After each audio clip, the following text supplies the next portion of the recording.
café.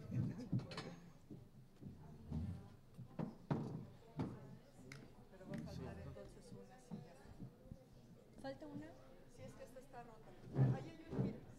Ahí soltito tiene. ¿Verdad? ¿Verdad? No,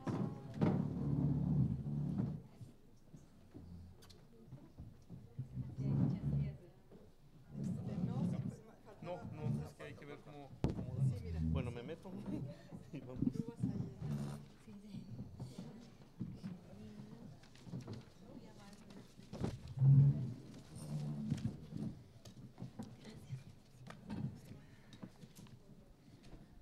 Bueno, buenas tardes. Gracias por seguir con nosotros, seguir en esta jornada de trabajo. Vamos a dar inicio a la tercera mesa de estas jornadas. En esta mesa le hemos pedido a nuestros colegas que tienen distintos perfiles, diríamos, distintas ocupaciones y labores, que compartan con nosotros sus perspectivas sobre las temáticas que hemos estado discutiendo a lo largo de la mañana, algunos desde sus posiciones institucionales y también sus posiciones institucionales que parten de su expertise profesional, ¿no?, disciplinaria y profesional, y también, por otra parte, el trabajo que vienen desarrollando asociaciones civiles, asociaciones en este caso de personas que pertenecen a pueblos y comunidades indígenas y se han articulado en torno de estos temas del patrimonio. En primer término le voy a pedir a Fidencio Briceño Chel, al doctor Fidencio Briceño Chel, que tome el uso de la palabra. Él es licenciado en Lingüística y Literatura por la Universidad Autónoma de Yucatán, maestro en Lingüística por la ENA y también doctor en Lingüística por la UNAM. Fue director de investigación en el INALI en el año de 2006 y es coautor de un número importante de obras, entre ellas de diccionarios de lengua maya y autor de diversos libros y artículos sobre la lengua y la cultura maya. Recibió el Premio Nacional Guiberto Sánchez Moreno por la mejor tesis de maestría. Actualmente, entonces tengo los lentes medio malos. Jiménez Moreno a la mejor tesis de maestría. Y actualmente es profesor investigador en el Centro INA Yucatán y coordinador de la sección de lingüística de este centro. Muchas gracias por compartir con nosotros, Fidencio. Bueno, pues muy buenas tardes, agradezco la invitación. No estaba programado para esta mesa, pero bueno, con mucho gusto. Estaba programado para todas. Para todas. Bueno, entonces, yo quiero hablarles un poco de la experiencia, pensando un poco en la mesa como experiencias de protección de patrimonio cultural, debates y retos, un poco en lo que desde el INA he estado impulsando a lo largo de mi trabajo institucional, pero que viene sumando también experiencias de muchas de las comunidades mayas de la península de Yucatán. Entonces, quiero compartirles un poco sobre este proyecto que se llama Documentación, Fortalecimiento y Difusión de la Lengua Maya Peninsular, y que, como su nombre lo indica, se desarrolla en los 3 estados de la península de Yucatán y que tiene 3 grandes rubros. Por un lado está la parte propia del quehacer del lingüista, documentar la lengua, pero lo que hemos hecho en la sección de lingüística que se crea en 1999, que se sirvió como pretexto para que yo me escapara de la ENA y regresara al INA, regresar a Yucatán, fue precisamente documentar los cambios que se estaban dando, porque había ya algunas regiones de habla en donde se decía que se estaba perdiendo la lengua o que ya no hablaban la verdadera lengua maya, ¿no? Entonces, en ese sentido hay un proyecto que tiene que ver con la cuestión dialectal, y a pesar de que se diga que la lengua maya de la península de Yucatán es la más homogénea, también un tal Fidencio Briceño ha hecho un mapa etnolingüístico mostrando que sí hay variación y que eso tiene que ver con hechos históricos, con hechos sociales, con hechos culturales, básicamente, y no solamente tienen que ver con el propio desarrollo de la lengua. Entonces, esto nos ha servido precisamente para trabajar en torno al reconocimiento de esta diversidad interna de la lengua, y ha servido para formular vocabularios. He hecho varios diccionarios tratando de generar material para para justamente documentar la lengua, ¿no?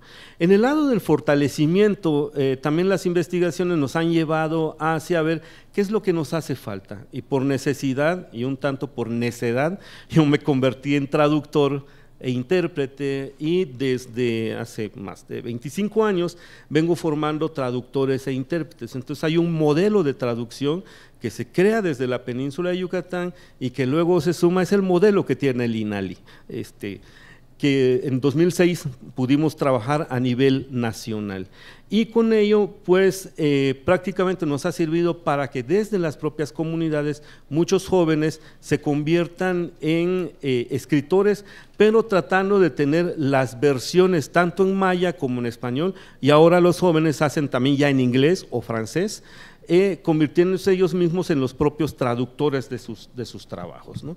Para esto, en el rango del fortalecimiento, hemos trabajado mucho con talleres, cursos, diplomados, que son básicamente para formación, ya sea de traductores, intérpretes, profesores, pero también para asesorar a especialistas. Hay muchos investigadores que llegan a la península de Yucatán a trabajar con la cultura maya, pero al menos los investigadores norteamericanos que pertenecen a las 22 universidades del Consorcio de Estudios Latinoamericanos y del Caribe no pueden hacer investigación en Yucatán, ese es un acuerdo que tuvimos, si no acreditan lengua maya.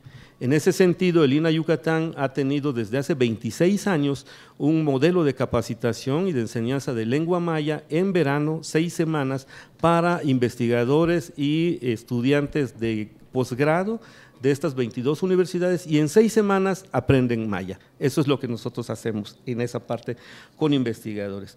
En la parte de la difusión, y un poco trabajando con, pues obviamente el uso y difusión de la Ley General de Derechos Lingüísticos de los Pueblos Indígenas. Una vez que esta ley se publica en 2003, es el INA Yucatán el que hace la primera traducción, incluso antes de que existiera el INALI, ya el INA había hecho la traducción de la Ley General de Derechos Lingüísticos al maya.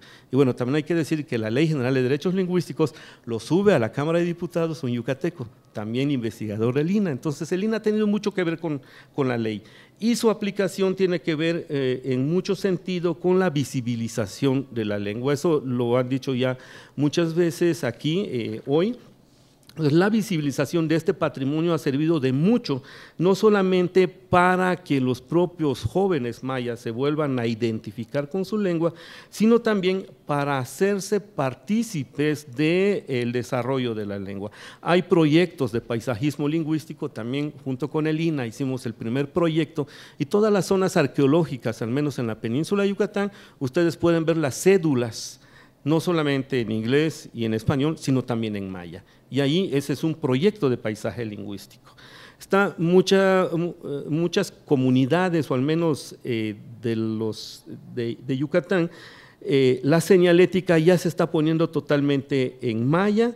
Y bueno, por otro lado, todo esto nos ha llevado a resultados que se empiezan a ver no solamente en las propias comunidades. Tenemos desde 1984 el primer noticiero de lengua maya, y el primer locutor pues fue su servidor, tuve que hacerla de todo. En el 86 creamos un primer noticiero en la televisión, y ¿quién creen que empezó a hacerlo? En el 90 que me vine a la ENA, dejé ese programa, y hasta ahora, la semana pasada, se jubiló la estudiante que yo dejé para trabajar en ese noticiero. Entonces, tiene más de 30 años y está en la tele ya como algo institucionalizado. Y la prensa, la Jornada Maya, bueno, la jornada platicamos hace unos 12 años, y finalmente Fabricio Díez fue a Yucatán hace 3 años, me dijo: Fidencio Briceño, tu locura se va a hacer realidad, hagamos prensa en maya. Y bueno, tenemos la Jornada Maya, Quintzil, que es como yo lo bauticé, sale todos los días, al menos la contraportada en maya, y muchas de las noticias están en nuestra página de la Jornada Maya en maya, y ya vamos a meter también video. Entonces, esto es un poco de los resultados que a lo largo de estos años han ido haciendo y un poco generando los esfuerzos desde el INA, pero obviamente mucho con las otras instituciones en la península de Yucatán. Y tengo que decir que muchas de estos trabajos que hemos hecho han sido apadrinados por LinguaPax. LinguaPax, La Paz Lingüística, es una rama de la UNESCO que trabaja para el fortalecimiento de lenguas en riesgo. Ciertamente la lengua maya es una de las que goza de mayor vitalidad en México. De hecho, es la variante lingüística más hablada, aunque digan que es el náhuatl es la lengua más hablada, pero son 30 variantes. La maya es una variante y es una sola lengua, y somos 850,000 hablantes en la península de Yucatán, contra más o menos 1.700.000 de 30 variantes del náhuatl. Entonces, bueno, esto ha hecho que LinguaPax genere pues un modelo de atención diferenciado a partir de los resultados de investigaciones que hemos hecho, demostrando que si bien la lengua maya es una de las más habladas, pero también pude demostrar que en los rangos de edad, por ejemplo, de 5 a 10 años, cada vez está bajando el porcentaje de hablantes. Entonces, de seguir así, yo decía hace 20 años, en 2 generaciones, la lengua maya ya sería una lengua en riesgo. Obviamente hace 20 años que lo dije, pues era un chaval y nadie me hizo caso. 20 años después me dicen, Fidencio, ¿qué hacemos? Bueno, en el pueblo decían, pues hacer más niños, pero bueno, eso no nos anda. Pero, ¿qué hicimos?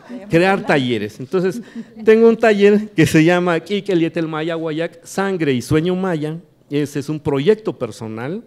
Y como dicen en Quintana Roo, de la Fundación Briceño Cel, porque somos Fidencio, su esposa y sus hijos, que hemos trabajado en este proyecto apoyados, las historias se repiten, ¿verdad? 3, apoyados por LinguaPax, que nos ha dado recursos, y esos recursos solamente sirven para hacer materiales. Y también apoyados por Ciesas y mi compadrazgo con José Antonio Flores Farfán, otro yucateco loco, aunque él trabaja en náhuatl, traicionó a la patria, pero bueno, se le perdona. Junto con él hemos trabajado con Ciesas un proyecto que se llama Mantenimiento Lingüístico y Cultural, y hemos hecho los talleres comunitarios. Lo importante de estos talleres es que no los trabajamos con la escuela, como con la escuela. Dicen ahí los papaces, que cuando el niño llega a la escuela lo echan a perder. Entonces nosotros trabajamos con niños de 4 años en adelante, les enseñamos matemática maya y aprenden matemática antes de entrar a la primaria. Bueno, el resultado, tengo un hijo matemático que ha ganado todos los premios nacionales, el segundo también, y bueno, varios de esos niños que tomaron esos talleres se volvieron matemáticos.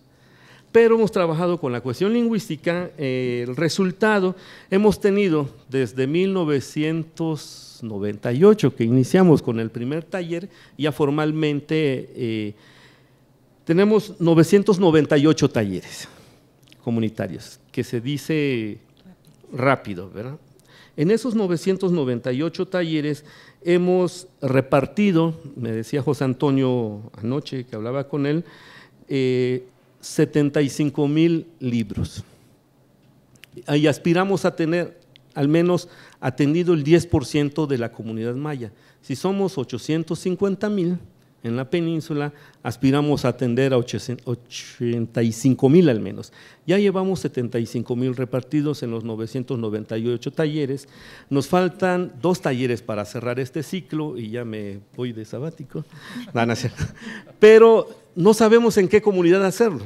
Tenemos una lista de comunidades y lo interesante es que los primeros niños y niñas que tomaron estos talleres hace 20 y tantos años son los que ahora son los promotores lingüísticos en Yucatán. Entonces, eso es uno de los resultados, son los que están enseñando en las universidades, son los traductores, son los intérpretes, son los profesores, ¿no? Y bueno, en este proyecto quería ponerles una presentación, pero no hay internet, entonces no pude entrar a la liga. Ahí están, lo importante de este proyecto es que ninguno de los libros que nosotros hacemos, los libros además, déjenme decirles, los hacemos con los niños. En estos talleres comunitarios, un poco al contrario de lo que dicen mis colegas antropólogos, yo siempre he defendido que también los niños tienen muchos conocimientos y muchos saberes, y que no solamente son los abuelos los depositarios del conocimiento, y muchos de estos niños al entrar a la primaria dejan de hablar maya y dejan de jugar en maya. maya. Entonces, yo juego con ellos en maya. ¿Qué hemos hecho? Libros de adivinanzas. Ya tenemos 4 versiones diferentes de adivinanzas, más de 500 adivinanzas hechas y dichas por niños totalmente en maya. Hay ya varias colecciones de ellas publicadas y las pueden descargar desde la página del CIESAS, ahí están. Todos estos materiales son distribuidos gratuitamente, no vendemos ninguno de los materiales. Eso se reparte en las comunidades y es el conocimiento. Jugando sacamos más adivinanzas, hacemos más libros. Hemos hecho también otro libro de trabalenguas, para ir destrabando la lengua para aquellos que no o que están perdiendo la lengua maya. Otro es de cuentos cortos en maya. Uno más que salió el año pasado con la Comisión Nacional de los Derechos Humanos, se llama Consejas de un Bochito.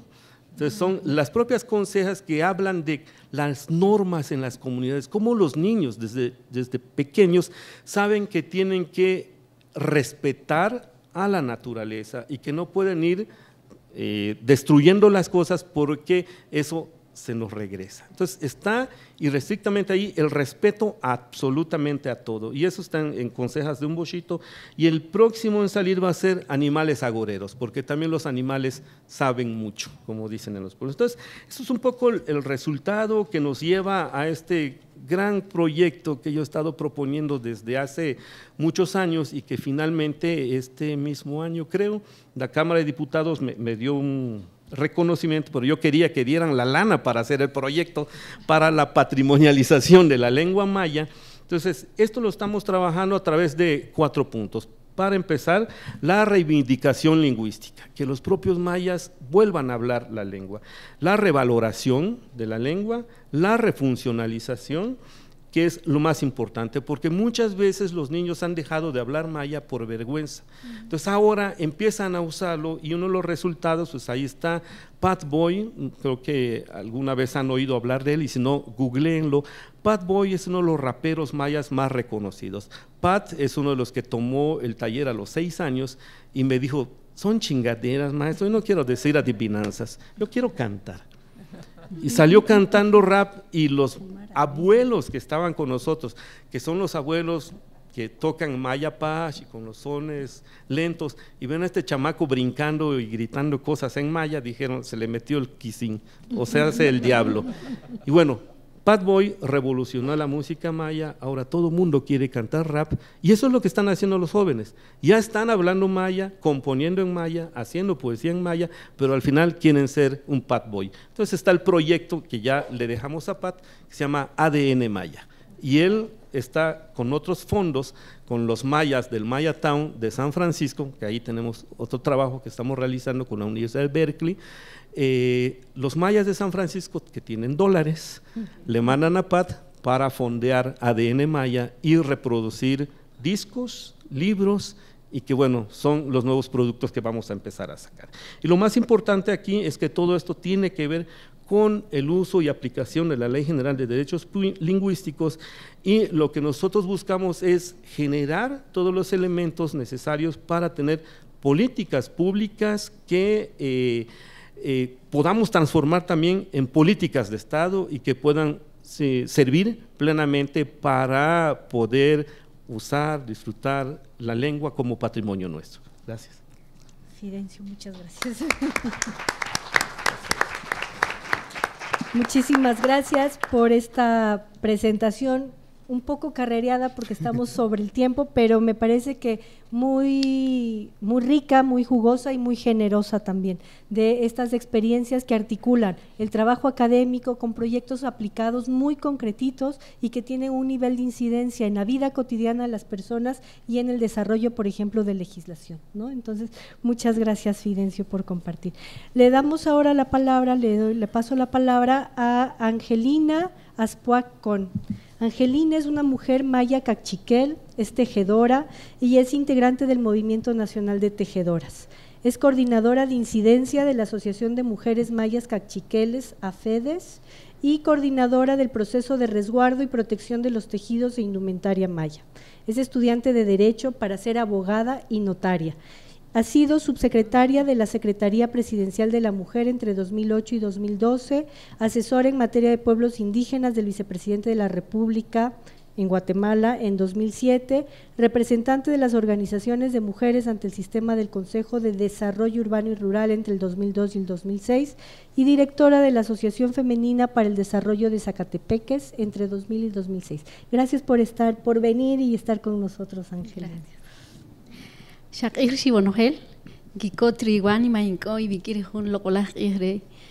Muy buenas tardes. Realmente es una alegría poder compartir con ustedes esta tarde. Es una alegría estar aquí en México.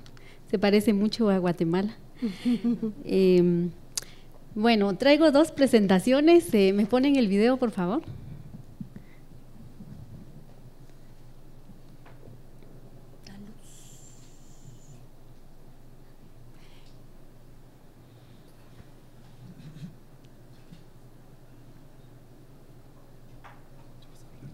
La luz, Paz.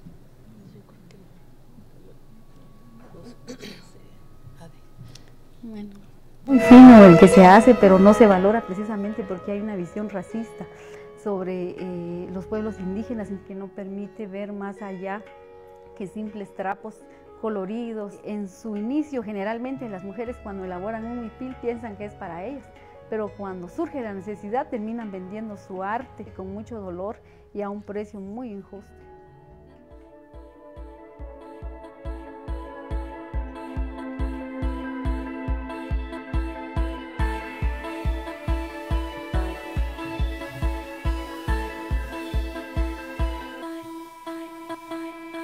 En Guatemala hay una diversidad de tejidos, principalmente en los huipiles, en el cual se plasma toda la historia de nuestro país, de nuestra cultura maya de hace más de 6000 años. Muchos de los dibujos, de los diseños representan el cuidado del agua, el cuidado de la vida, el cuidado de la naturaleza. Es como saludar a las estrellas, a la luna, a todo el universo, la forma en que nos vestimos y pues queremos conservarla. En este momento no hay un reconocimiento legal, no hay protección legal de nuestras creaciones.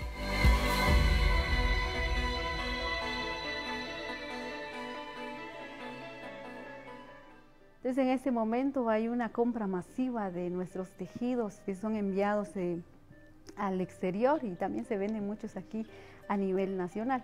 En Estados Unidos hay varias tiendas, hay una que es BCGB, creo que es el nombre, de una tienda que vende, por ejemplo, sacos, diversos sacos con diseños ixiles, de las mujeres ixiles de aquí del Quiché.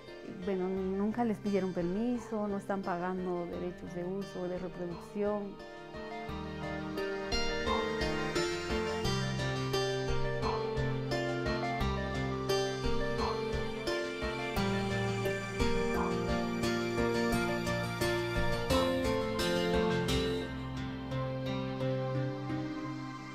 Nuestras hijas, nuestras nietas ya no quieren tejer porque no es rentable. Los pueblos indígenas estamos muy interesados todavía en conservar la vida, proteger nuestros ríos, nuestros bosques, y hoy por hoy están siendo perseguidos por el mismo Estado porque hay un interés económico muy fuerte que no valora la vida. Y nuestros textiles están íntimamente ligados a esa lucha por la defensa del agua, de los bosques, ya que eso que plasmamos en nuestros tejidos llenos de colores, llenos de esperanzas.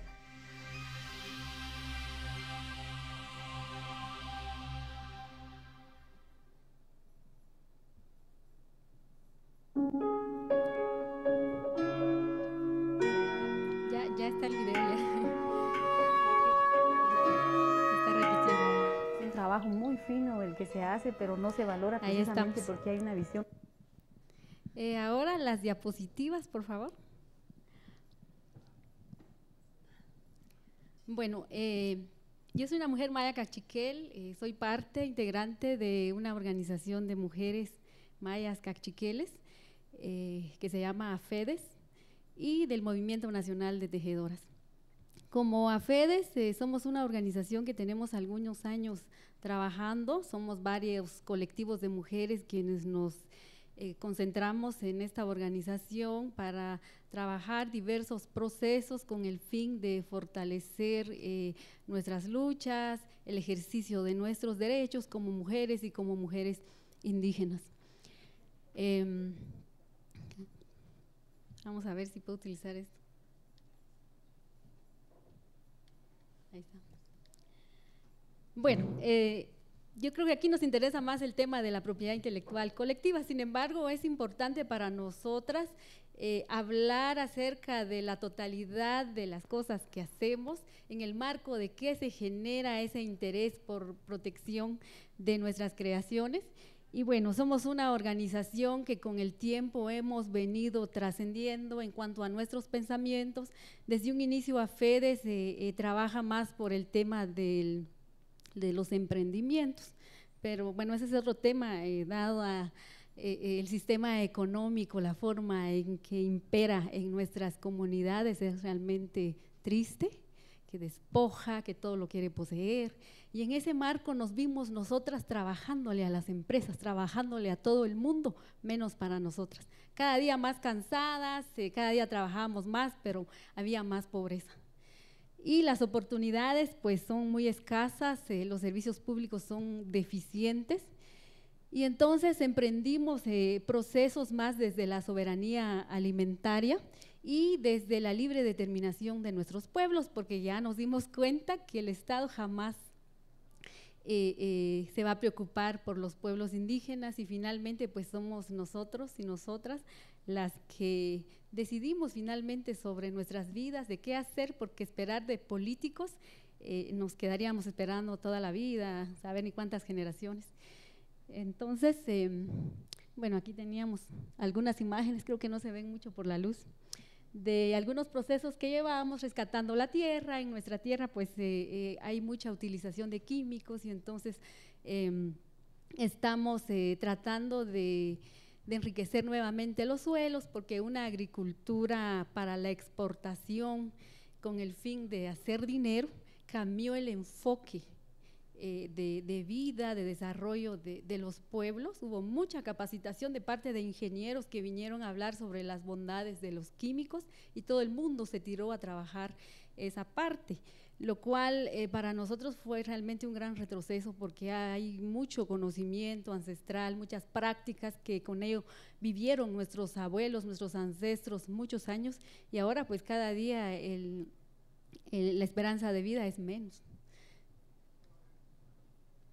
Entonces nosotras nos planteamos, y esa digamos es una práctica de vida de nuestros pueblos, en donde la vida es lo importante para nosotras, y no es solo digamos la vida del ser humano como único administrador de todo en el universo, sino estamos todos. Valorar la vida es importante, la nuestra, o no solo la nuestra, sino la de los animales, la de los árboles, el agua, porque cuidándonos mutuamente, pues generamos vida, cuidamos la vida. Pero lo que está pasando en este momento es que es el mercado el principal, y la vida de todo ser vivo es en función de ese mercado. O ya sea el ser humano como el principal y el mercado, ¿verdad?, en función del ser humano. Para los pueblos indígenas va mucho más allá, es la vida lo principal, y en el cual todos somos importantes. Entonces, partiendo desde esa lógica, pues nuestras acciones se encaminan hacia la autonomía, la libre determinación de nuestros pueblos, y para nosotras lo básico que debe de conocer y practicar todo ser humano es producir sus propios alimentos, cosa que ya no hacemos, que hemos ido olvidando, que los pueblos aún se guarda esa práctica, pero que últimamente se ha ido perdiendo, y prácticamente nos hemos pasado digamos del otro lado, donde todo es consumir, consumir, comprar, tratar de conseguir dinero para comprar alimentos. Entonces es importante la producción de nuestros alimentos, recuperar esa capacidad, y la producción de nuestra propia ropa. Si bien es cierto, como veía en el video, una compañera decía que nuestras hijas ya no quieren tejer porque no es rentable. Prácticamente hemos sido ahorillados por ese sistema económico en donde a los pueblos se les ha despojado de sus tierras, y hemos tenido que salir a trabajar. Entonces hay un gran vacío en este momento, porque los pueblos indígenas para ellos o para nosotros el elemento tierra, la tierra es muy importante porque es ahí donde se producen los alimentos, el agua, todo lo que con lo cual se ha venido despojando a los pueblos, deja un gran vacío en nuestras comunidades. Entonces, ¿qué hacemos en un mundo occidental con todo y sus leyes, en donde lo único que quiere es vernos como empleados, trabajadores, ya sea contratados y con prestaciones o en la casa, ¿verdad? Siempre le trabajamos en función a ese sistema, lo cual nos ha dañado mucho. Entonces, también producir nuestra propia ropa nos da autonomía, porque si yo soy tejedora, sé producir mi ropa, me puedo llevar 1 año, 2 años elaborando mi ropa en mis tiempos libres, pero no tengo que comprar. Además, de esa manera cuido mi identidad, un elemento de mi identidad muy importante que es nuestra indumentaria maya, y que en Guatemala, aún con el racismo, el genocidio, que si se es parte de un pueblo maya, si utilizamos la indumentaria, el desprecio es mucho más fuerte, que ha llevado incluso al genocidio de nuestros pueblos, de parte del Estado, de parte de todo el mundo. Entonces, para nosotras, en este momento, en pleno siglo XXI, tejer, producir nuestra propia ropa, portarla día a día, realmente ha sido una acción de resistencia ante un sistema que todo lo quiere homogenizar. Y ha costado mucho porque ha cobrado la vida de mucha gente, pero también muchos de esa manera, o para pasar desapercibidos, para sobrevivir, han tenido que negar su identidad. En Guatemala hemos tenido decretos legislativos en donde se declara a varios pueblos como pueblos ladinos, así se le llama a las personas no indígenas, ladinos o mestizos. Se declara que todos son ladinos en varios departamentos de Guatemala y que por lo tanto deben hablar, comer y vestir como ladino. Entonces hubo mucha persecución y mucha gente abandonó muchos de los elementos de su identidad, como el idioma, la indumentaria, que es como lo inmediato que se puede ver y reconocer cuando una persona es parte de la cultura maya. Bueno, no podemos hablar de propiedad intelectual y los textiles sin antes hablar del racismo. Y lo que nos enseñan en las escuelas, no sé aquí en México, pero desde las escuelas y aún se enseñan en las universidades y se sostiene esa premisa de que los indios, así se dice, ¿verdad? Los indios estábamos desnudos y gracias a la colonia nos enseñaron a tejer, nos dieron los trajes y hoy portamos, ¿no? Porque de no ser por ellos anduviéramos desnudos, lo cual sin ir a tanta ciencia es como ilógico. Porque en Guatemala hay varios climas y hay climas donde hay mucho frío, entonces no pudimos haber andado desnudos. Y hay lugares en donde sí hace mucho calor y el morbo pues no existía y sí se utilizaba poquita ropa. Pero eso sirvió para despojarnos, para justificar todo lo que hicieron en nuestros países, ¿verdad? En el caso de Guatemala. Y por ello pues varias tejedoras, cuando trabajamos algunas frases antes de salir públicamente en cuanto a nuestra lucha, trabajamos esta frase que es: los tejidos son los libros que la colonia no pudo quemar. Con toda esa violencia epistémica que hubo en estos países, donde se quemó prácticamente mucho conocimiento escrito, y luego pues todo ese proceso de colonización logró finalmente, después de muchos años, que creyéramos que realmente esa es la historia y no conocer la historia verdadera. Cuando los racistas en Guatemala, por ejemplo, tratan de descalificar nuestras luchas o burlarse de nuestra indumentaria, se dicen que es herencia española y por lo tanto es una imposición, y nosotras defendiendo un elemento de esa imposición, pues estamos locas, colonizadas, pero realmente nuestras creaciones, hay evidencias históricas, arqueológicas, antropológicas, que demuestran que nuestros tejidos tienen miles de años. Muchos de los diseños que aún tenemos el día de hoy, que aún tejen las mujeres, aparecen en las estelas que tienen miles de años. Por ejemplo, el código que están de Dresde, en donde aparece la abuela Ischel tejiendo junto al tronco de un árbol, exactamente como podemos ver a las mujeres hoy día tejer y tiene miles de años, o sea, es un arte que viene haciéndose, que por supuesto no somos una cultura, un pueblo estático, porque así también se nos dice y se nos ve que no trascendemos, que nos quedamos bloqueadas o que somos puristas. Sin embargo, nosotras en nuestras comunidades conocemos bien el momento en que nuestra indumentaria, nuestros textiles, las técnicas se van modificando, se van elaborando nuevos diseños, y pues para el mundo solo es innovación si… me desconcentré. Es innovación solo si son personas blancas, ¿verdad?, del mundo occidental, quienes los manipulan, los cortan, hacen bolsos, hacen diversos artículos con ellos, mas no reconocen el trabajo que se hace desde los pueblos indígenas, que hacen las mujeres, menos las condiciones en que se encuentran y menos cuestionar el racismo. Utilizamos la indumentaria, los textiles, los tejidos mayas para efectos económicos, pero ¿qué hay del ser humano detrás de esas creaciones? Entonces, pues aquí ya se habló mucho del plagio, de que las comunidades se están dejando de tejer, las amenazas de patentes sobre nuestras creaciones y la apropiación, ¿verdad?, de nuestra cultura y la mercantilización de nuestros tejidos.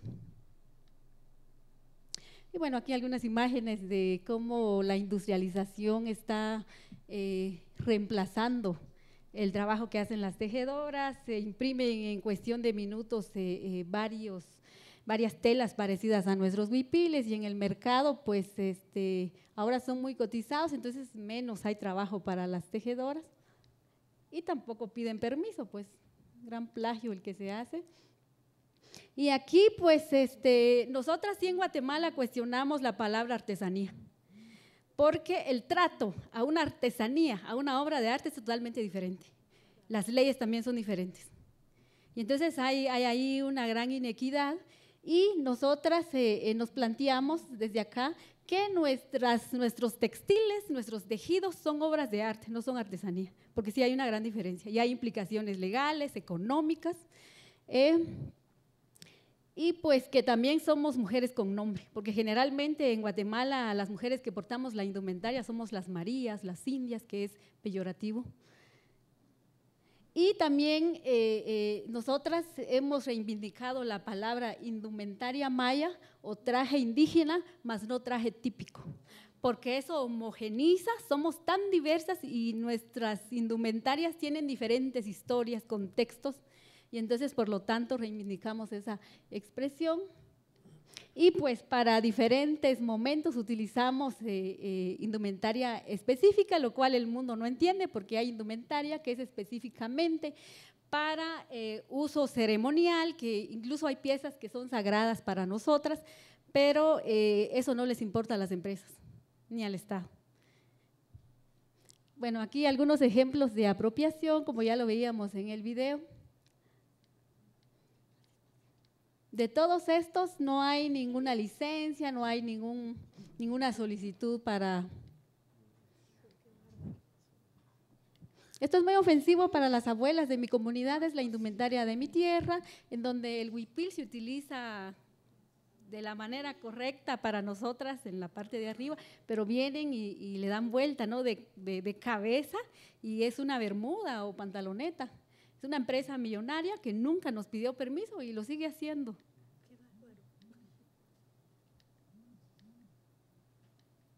Ya no corre. Bueno, aquí son algunos ejemplos de lo que hacen con nuestros tejidos, y entonces ante esto pues nos organizamos, tenemos varias estrategias, y les voy a contar acerca de… Bueno, ya tengo poquito tiempo, yo creo que… al inicio se hablaba en el video de que las mujeres nos organizamos y planteamos varias acciones legales.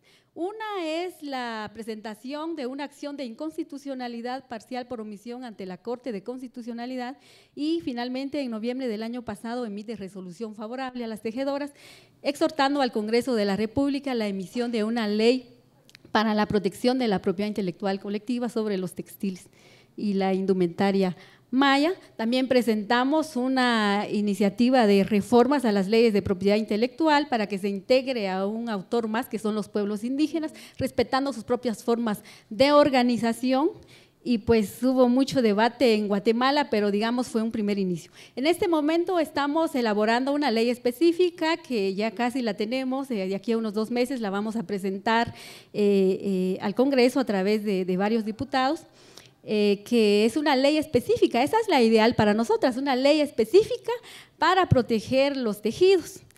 Entonces, son 2, pero lo que ha faltado es la voluntad política de los diputados, porque finalmente ellos son los que aprueban la ley. Fuimos ante la Comisión Interamericana de Derechos Humanos en febrero de este año y pues la comisión también se expresa favorable a las tejedoras, también instando al Estado de Guatemala a realizar acciones en favor de las tejedoras, la protección de los textiles, instando al Congreso de la República para que elabore esa ley y la apruebe. Quizá un éxito de este proceso, digamos, si bien es cierto no hay aprobación de ley, creo que ha ayudado mucho que como comunidades, y nosotras creemos que ese ya es un gran resultado, solo el hecho de ponernos de acuerdo como comunidades, retomar ese derecho a la libre determinación de nuestros pueblos, y creemos que solo las comunidades somos las que decidimos sobre lo que nos pertenece, en este caso nuestras creaciones colectivas, que son los textiles.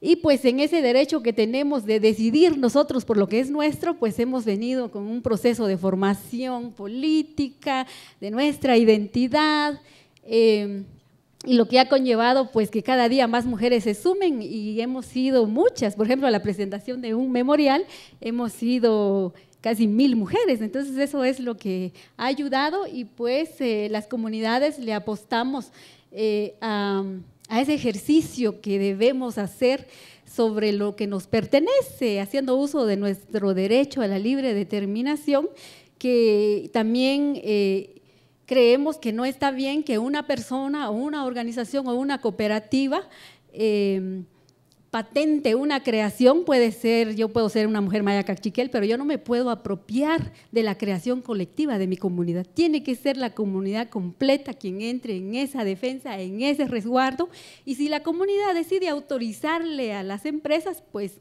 ya habría que convenir en cuanto a los términos, si hay porcentaje de ganancias, pues esa ya es una decisión, y hasta el momento pues ese es el planteamiento del Movimiento Nacional de Tejedoras. Y mientras tanto pues en nuestras comunidades también nos preguntan a nivel nacional e internacional, ¿quién es el sujeto de derecho? Para nosotros el sujeto de derecho son los pueblos indígenas, el pueblo que crea ese diseño, y por lo tanto ese sujeto de derecho es el que debe de convenir con quien sea y que tenga que ver con los textiles, y son estudios, porque también no solo está el tema lucrativo, sino también entra toda esa parte de que todo el mundo nos investiga, todo el mundo nos llega a ver para ver cómo vivimos, y luego se publican los libros carísimos que si los queremos los tenemos que comprar, documentos donde hablan sobre nosotras. Entonces creemos que eso también es parte del racismo que existe, y pues tampoco solo es, digamos, de ver por la protección de los tejidos, sino que también hay un racismo que hay que hacer ver, porque no somos tratadas de la misma manera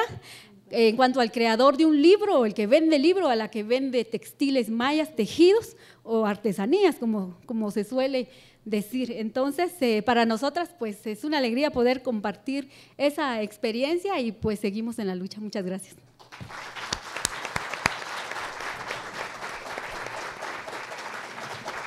Muchas gracias, Angelina, por tu presentación. Lamento haberte tenido que carrerear un poquito, pero el tiempo es un tirano siempre. Me parece que esta presentación nos, de alguna manera, recoge muchas de las discusiones de toda la mañana, ¿no? Además, llevadas un poco con un ejemplo concreto de organización, de articulación y de lucha llevada a cabo por estas propias mujeres tejedoras. Creo que es muy interesante cómo plantea en toda su presentación, Angelina, este sentido del que hablaba Aida Castilleja en la mañana, del patrimonio como un todo, como una comprensión integral, holística de lo que significa el patrimonio, y cómo está vinculado además al ejercicio de los derechos, no solo al derecho, digamos, de producir o de crear la propia artesanía, sino al ejercicio de la autonomía, ¿no? El derecho de la autonomía. Yo podría seguir hablando, pero no tengo derecho, ese no es mi derecho hoy. En siguiente turno de la palabra me da gusto presentar a Arturo Argueta Villamar, que es doctor en Ciencias por la Facultad de Ciencias de la UNAM y diplomado de Estudios Avanzados en Medio Ambiente y Desarrollo Sustentable por el Colegio de México. Él es miembro del SNI Nivel 2. Desde 1979 dedica parte de sus esfuerzos a un programa de investigación de largo plazo con el pueblo purépecha de Michoacán. Trabajó con Guillermo Bonfil, Arturo Barman y Luis María Gatti en la preparación de las exposiciones del Museo Nacional de Culturas Populares, El maíz, fundamento de la cultura popular mexicana y la vida en un lance, Los pescadores de México. Ha sido consultor del Fondo Mexicano para la Conservación de la Naturaleza, del Fondo para el Desarrollo de los Pueblos Indígenas y miembro del Comité de Revisión Independiente de las actividades del Acuerdo Tripartita y del Comité de Revisión de la Comisión de Cooperación Ambiental México, Estados Unidos, Canadá, coordinado por Maurice Strong en Montreal, Canadá. También ha desarrollado investigaciones sobre historia en las etnociencias, historia y filosofía de la biología y sobre los procesos de recepción e introducción del darwinismo en América. Me voy a saltar la lista de publicaciones para ganar tiempo para las presentaciones. Solamente les digo que ha sido distinguido por la Sociedad Botánica de México y 2 veces con el premio Fray Bernardino de Sahagún del Instituto Nacional de Antropología e Historia. Muchas gracias, Arturo, por estar aquí. Gracias a ti, Gabriela. Muy buenas tardes tengan todos, todos y todas. Ya nos ha hablado el colega Fidencio del bello idioma maya.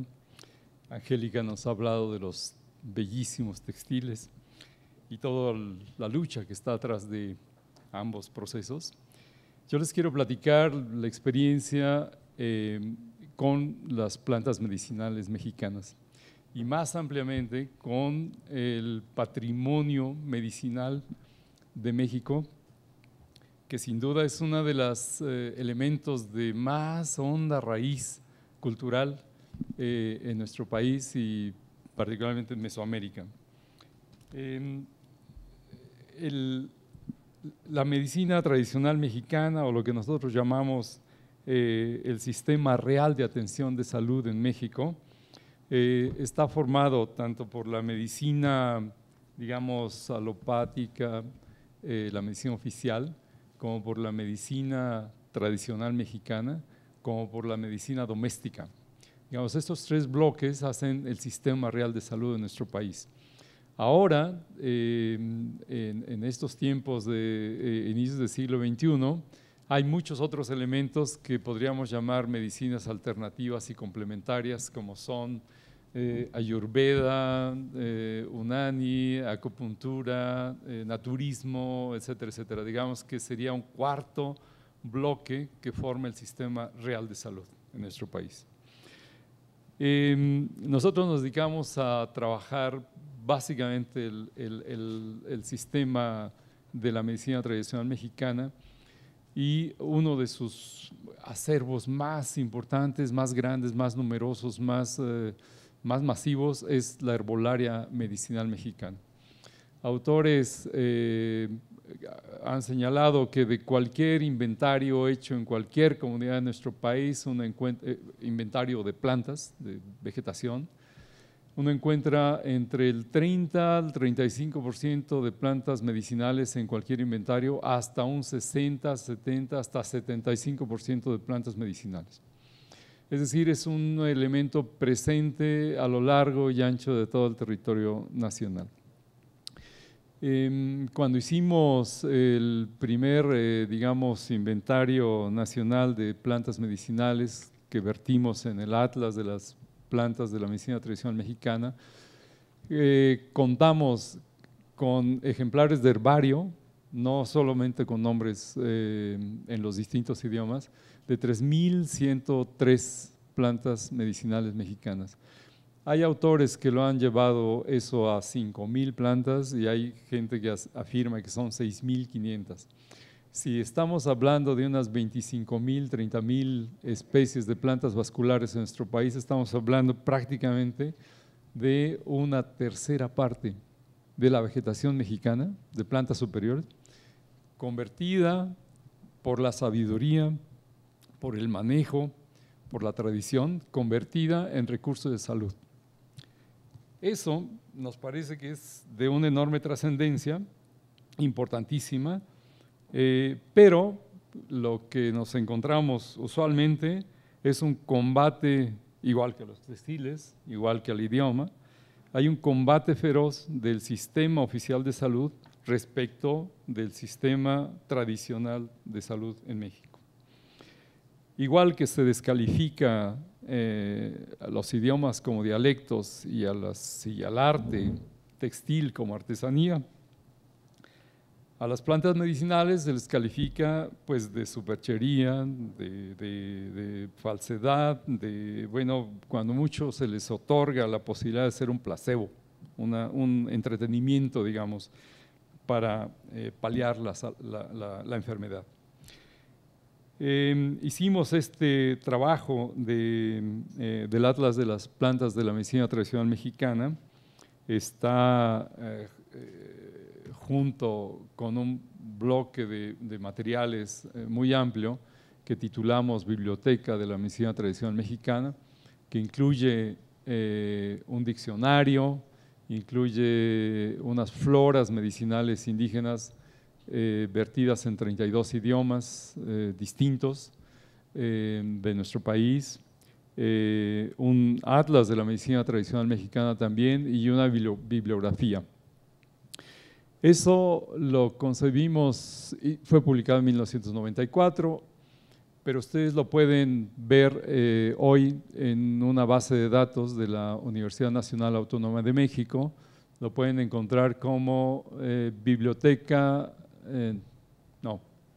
www.medicinatradicionalmexicana.unam.mx. Medicina Tradicional Mexicana todo junto, minúsculas, .unam.mx. ¿Por qué decidimos digitalizarlo y no solo dejarlo en libros caros, como decía Angélica, que no llegan a las comunidades muchas veces? Porque entendemos que es el patrimonio de todos los mexicanos y mexicanas, de todos los pueblos, pero reconocemos y se reconoce en estos materiales el aporte primordial, la manutención de la información, la creatividad, la innovación de los médicos tradicionales en esos acervos y sobre todo la voluntad social, colectiva, de hacerlos acervos que puedan ser utilizados por todos, no de manera privada, no de manera apropiada monopólicamente. Seguimos trabajando esos temas.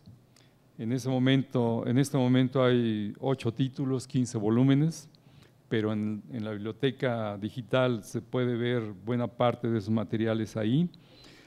En aquellos años, entre el 94 y el año 2000, nunca trabajamos la Ciudad de México porque todo el mundo tenemos idea de que la Ciudad de México pues, es una ciudad urbanizada, culta, que no hay médicos tradicionales ni plantas medicinales aquí. Y hace 4 años iniciamos el trabajo justamente en los mercados de la Ciudad de México, los mercados permanentes y los mercados itinerantes de la Ciudad de México, y encontramos unos acervos impresionantes de plantas medicinales que los dimos a conocer en el volumen número 16 de la biblioteca, que se llama Las plantas medicinales de uso tradicional en la Ciudad de México. Está publicado, incluso se agotó ya la primera edición, estamos sacando la segunda edición ya a color, que es importante porque las plantas a color se ven mucho mejor que en plasta de blanco y negro. Y estamos convencidos de que es una beta enorme, de mucha riqueza. Todos los libros, todos los materiales los hemos trabajado de la mano de los médicos tradicionales, los especialistas de la medicina tradicional, las mujeres curanderas, hierberas, sobadoras, masajistas o parteras. dándole los créditos en cada caso, tratando de que justamente sea reconocido el aporte primordial de parte de ellos en este tipo de obras.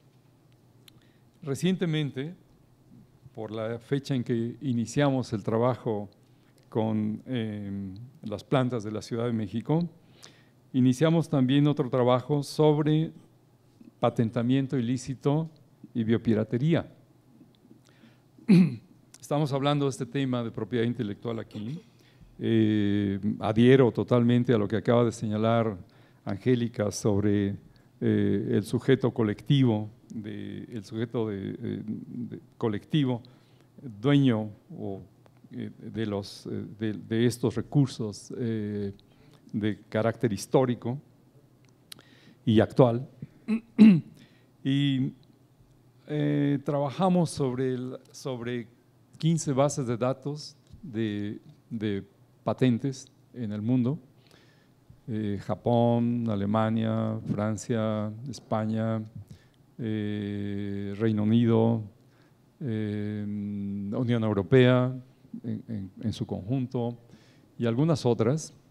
Y ha sido una gran sorpresa encontrar una enorme cantidad de plantas en proceso de patentamiento.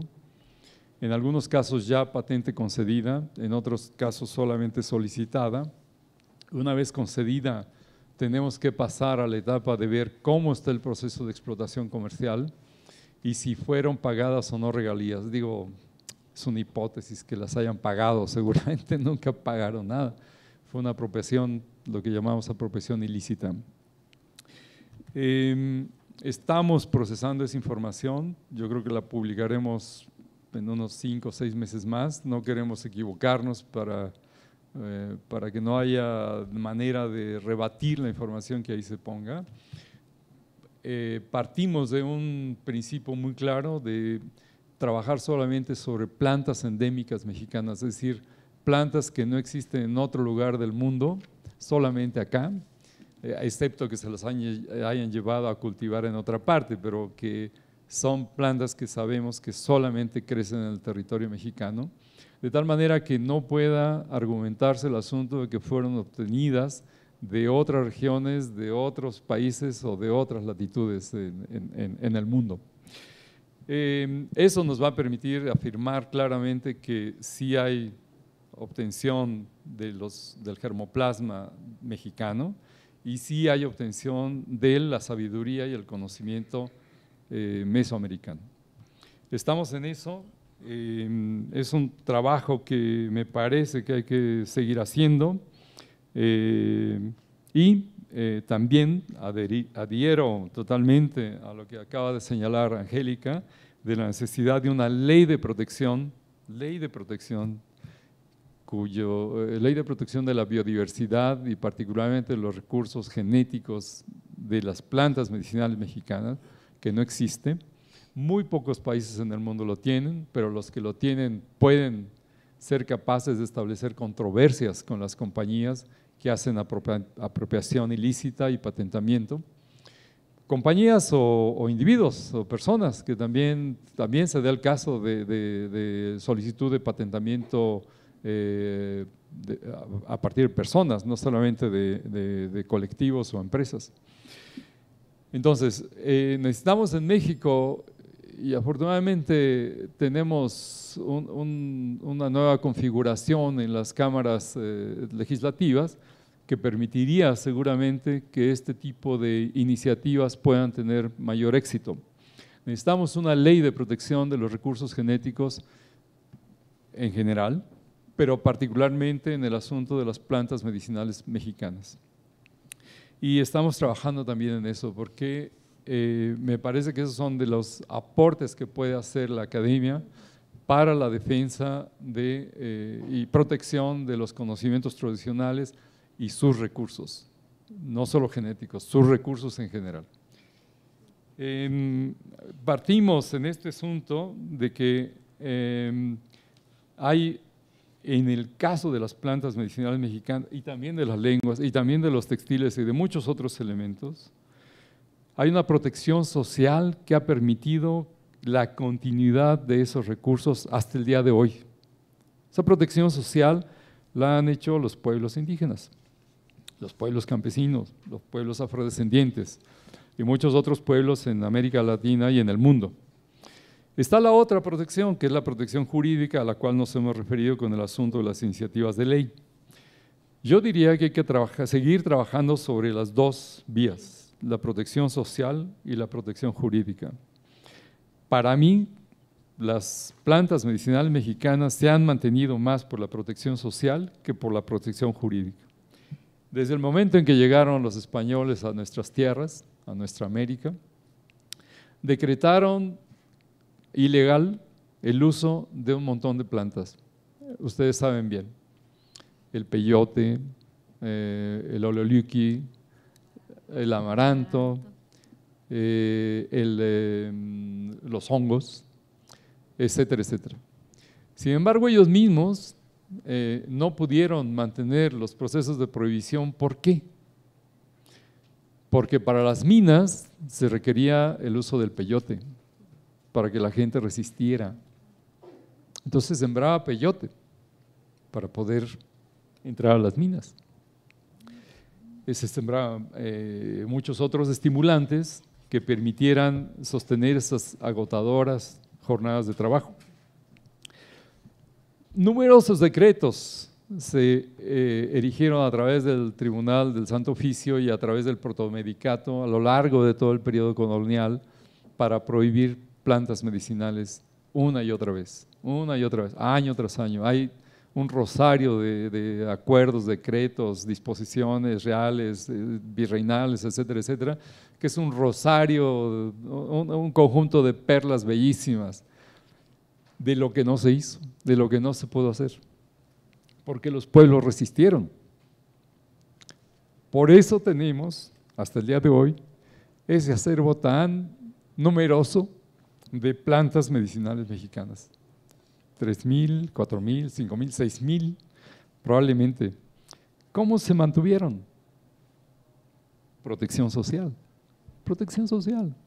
porque la jurídica estaba totalmente contra. Pero incluso ustedes han visto en el año 1999 un decreto, un acuerdo en ese momento de la Secretaría de Salud prohibiendo 80 plantas medicinales mexicanas, ¿no? ¿Se acuerdan de ese? Pues muy recientito. Y luego hace 3, 4 años la COFEPRIS prohibió no 80, sino 200 plantas medicinales mexicanas. ¿Bueno? Ahí van a seguir, probablemente vayan a seguir. Al rato van a ser 250 o 300, ¿no? Sí, no, perfecto. Gracias por avisar. Porque si no, nos seguimos aquí, ¿no? Entonces, lo más recientito es el acuerdo de 1999 y el decreto de 2012-2013. Tampoco les vamos a hacer caso, ¿verdad?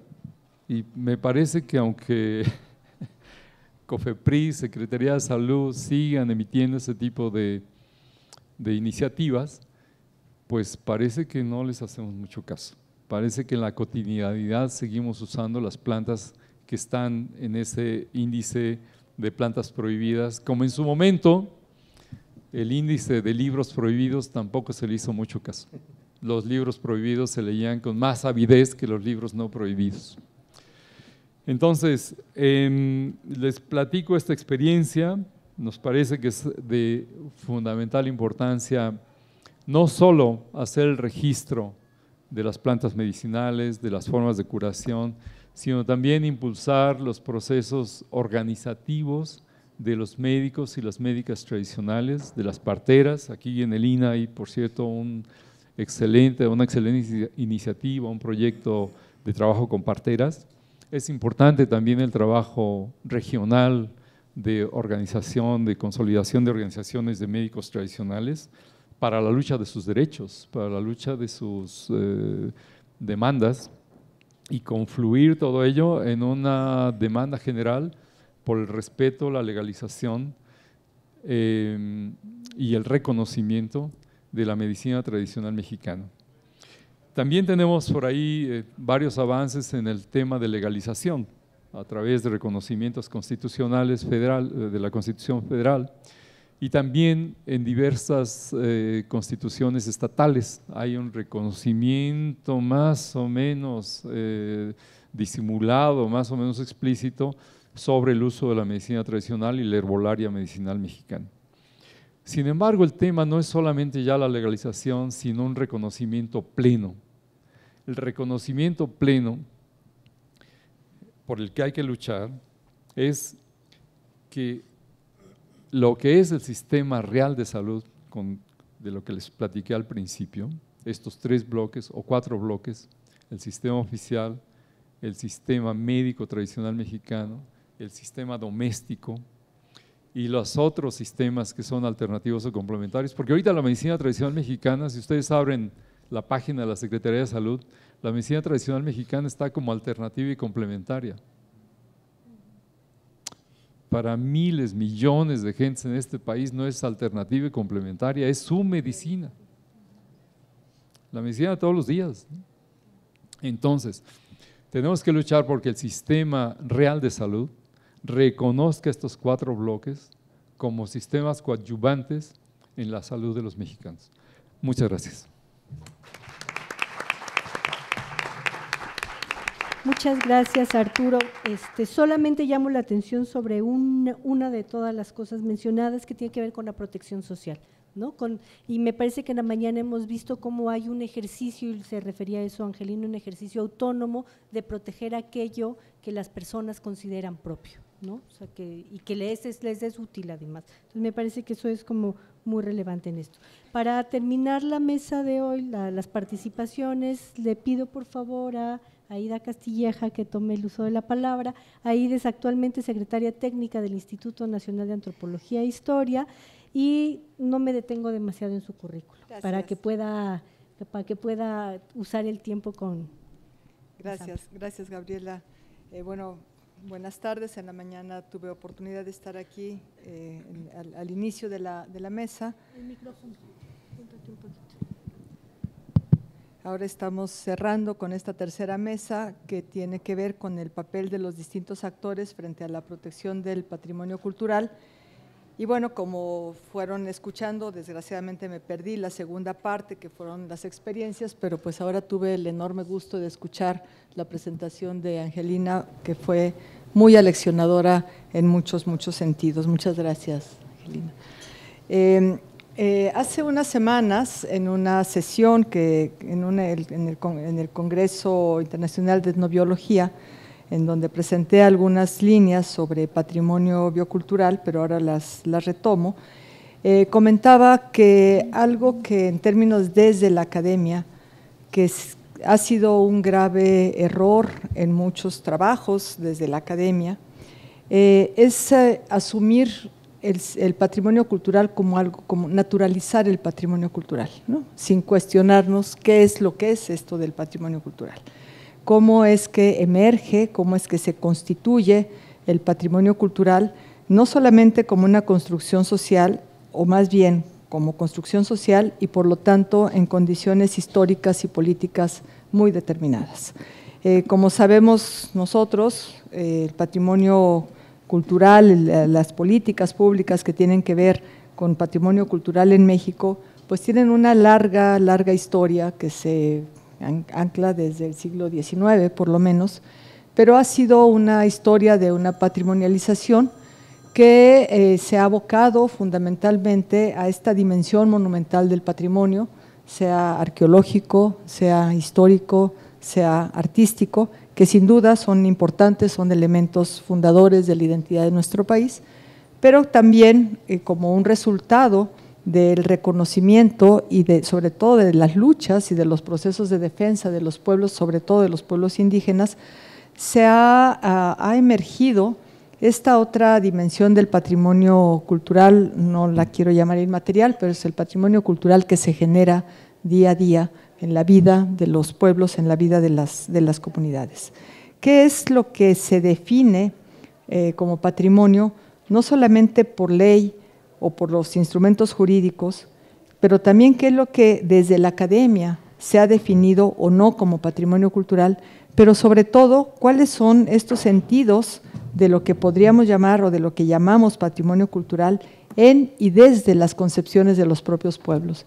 Si recordamos una de las palabras que nos dijo Angelina, no hubo ni una mención en términos de patrimonio cultural, y a todos nos quedó claro que habló de eso, porque tiene que ver con un sentido que es de pertenencia, con un sentido que no es de una propiedad excluyente, que es un sentido de legado, que es un sentido de herencia, que es un sentido de responsabilidad social y que es un sentido efectivamente de transmisión. ¿Dónde le ponen el punto de decir de aquí a acá es patrimonio, de aquí a acá es lo que hay que seleccionar? Pues de una manera muy pertinente, desde la organización de la que nos compartió su experiencia, se hizo una selección de dos elementos absolutamente centrales, que es la producción de alimentos, el cómo se produce y la cuestión de los tejidos. Eso es una selección que tiene que ver, que tiene detrás de sí muchos argumentos, pero que forma sin duda parte de toda esta gran complejidad que es la cultura, pero que de esta se destaca para poderla constituir como patrimonio cultural. Y a mí me parece que allí, en términos de la obligación, de la tarea que tenemos como investigadores y como instituciones, como investigadores de instituciones públicas, pues sí es movilizar estos conceptos, darles mucha mayor profundidad y sobre todo también darles un tratamiento metodológico pertinente para poder abonar no solamente a la cuestión de la academia, que de suyo es importante, toda la parte teórica, metodológica, pero también poder tener una mejor y mayor incidencia en las políticas públicas.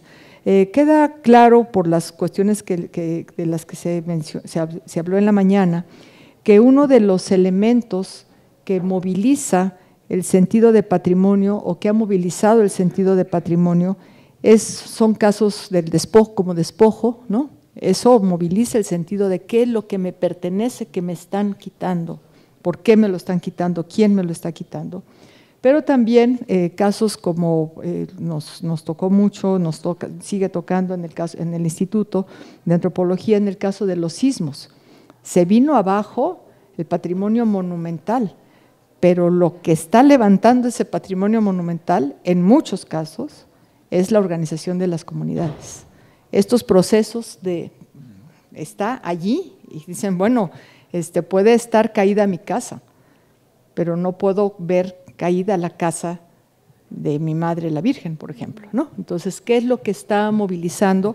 Y a mí me parece que ahí es en donde, como investigadores, debemos abrevar para justamente poder dilucidar las distintas capas que tiene este sentido tan complejo que implica el patrimonio, ¿no? A mí me parece que si abrevamos desde las concepciones de los pueblos, que son los creadores, los que producen, los que transmiten, ahí es en donde podemos identificar que no es un sentido de patrimonio nuevamente en el caso de una propiedad, sino es un sentido de legado, es un sentido de herencia, ¿no? En ese sentido, pues la palabra de heritage es más pertinente, digamos, ¿no? Pero bueno, pero al mismo tiempo hay que ver cuáles son estos otros, en qué se desdobla esta categoría. Y les comento dos casos que para mí fueron así como de estos aleccionadores, ¿no? Cuando inició todo el proceso de la difusión y todo lo que trajo consigo la inscripción en la lista representativa de la humanidad de la Pirecua, como el canto tradicional de los purépecha, pues se hicieron reuniones y a la hora que se dijo que la Pirecua había quedado inscrita en la lista representativa del patrimonio cultural inmaterial, un pireri lo primero que dijo fue: no sabemos qué es eso del patrimonio cultural inmaterial, pero si estas personas nos lo están diciendo, pues algo bueno ha de tener, vamos viendo, ¿no? pero es esta cuestión de que son como pues de repente como diálogos de sordos, ¿no? Estamos hablando de cosas que aparentemente asumimos que estamos entendiendo de la misma manera, pero los códigos de inteligibilidad son completamente distintos. Y aquí yo creo que cuando hacemos este tipo de trabajo, y por eso hablaba también de la parte metodológica, creo que en este campo complejo de patrimonio cultural, si no abonamos a una mejor comprensión de cuáles son estos procesos de mediación cultural, porque finalmente como investigadores somos mediadores culturales. ¿Qué es lo que nosotros vamos con un discurso de patrimonio cultural y qué es lo que, a lo que realmente nos estamos refiriendo, ¿no? Cuando hablamos de estas formas de mediación, de cómo participamos, cómo trabajamos en las comunidades, pues a veces nos invisibilizamos y parecería que estamos nada más como viendo la parte de los lugares a donde vamos a trabajar y por otra parte instituciones que están por allá arriba, pero nuestra propia acción en el conocer, en el saber, en el entender, en el comprender, muchas veces la dejamos, pues yo creo, que poco visible y creo yo que es muy importante. El caso de Angelina lo dejó nuevamente muy claro. Este proceso que conllevó o que ha conllevado a la organización y a la defensa de la indumentaria, a la defensa de la forma de producir alimentos, a la defensa de ser reconocidos como actores en todos estos procesos, pues sin duda también son otros procesos de mediación, ¿no? O sea, finalmente el constituirse como una organización que emerge como un proceso de defensa, pues ahí hay algo, una franja a la que considero que debemos ponerle una mayor atención y tratar de aguzar mucho más nuestros instrumentos metodológicos, nuestros conceptos y las categorías con las que queremos aprender aquello que tenemos enfrente, ¿no? Cuando hablamos del patrimonio cultural y hablaban, bueno, alguna de las preguntas que nos señalaron para esta mesa tiene que ver con el patrimonio biocultural y quiero referirme a eso para poder adentrarme a lo que hablábamos en la mañana en términos de la propiedad intelectual, ¿no? Toda esta importancia que tienen el campo de los conocimientos y que deriva o no en propiedad intelectual, ¿qué es lo que hace que pase de conocimiento a propiedad intelectual? ¿O qué es lo que como conocimiento es lo que llega a ser sujeto de alguna regulación? Voy a poner un ejemplo muy claro. En la Convención de la Diversidad Biológica, el artículo 8J se refiere a los conocimientos tradicionales asociados a recursos genéticos, pero la manera de regular esos conocimientos, la manera de reconocer esos conocimientos es completamente diferente porque tiene una consecuencia completamente diferente el hecho de estos conocimientos asociados a recursos genéticos que tiene que ver con las patentes, que tiene que ver con la industria farmacéutica, que tiene que ver con todos estos casos que vemos de las prospecciones o lo que planteaba Arturo de las apropiaciones ilícitas, ¿no? Ese es un campo de protección que difiere del otro campo de reconocimiento de los conocimientos como patrimonio, que son la manera como la Convención para la Salvaguardia del Patrimonio Cultural Inmaterial reconoce a los conocimientos en su sentido de los conocimientos relacionados con la naturaleza, ¿no? Pero esa naturaleza parece que es una naturaleza intocada, ¿no? Parecería que es el conocimiento de la naturaleza, pues es todos los conocimientos que hay en torno a la lluvia, en torno al sistema de milpa, etcétera, pero es otra dimensión del conocimiento que lleva a generar otras regulaciones o lleva, y ahí es donde sí me parece que es algo mucho más complicado, como convenciones que buscan la protección del patrimonio cultural inmaterial con esta manera de atomizar el patrimonio cultural, finalmente lo que llevan es a una folclorización del patrimonio, ¿no?